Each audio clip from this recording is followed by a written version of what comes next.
guys, and welcome back to this channel. In this video I'll be showing you guys how you can create an AFK channel on your Discord server. You do need to be an admin on that server, or you need to own it to be able to create channels and stuff.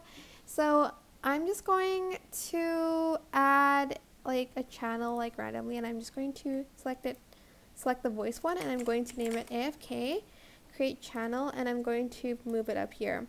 So I'm going to select this button here, and I'm going to select server settings. Then I'm going to, in inactive channel, I'm going to select the AFK one, and you're going to select the inactive timeout. So there's 1 minute, 5 minutes, 15 minutes, 30 minutes, and 1 hour.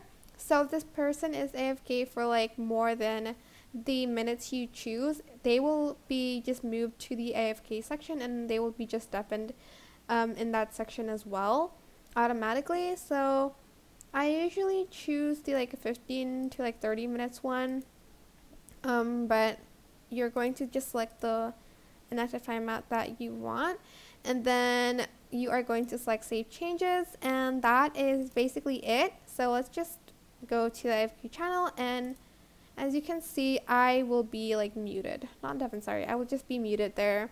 But yeah, that is it. I hope this tutorial was helpful for you guys. Don't forget to like, comment, share, and also subscribe to this channel if you haven't done that already. If you have any questions, just leave it in the comment section down below, and I'll try my best to answer them all for you guys. Thank you so much for watching. Bye!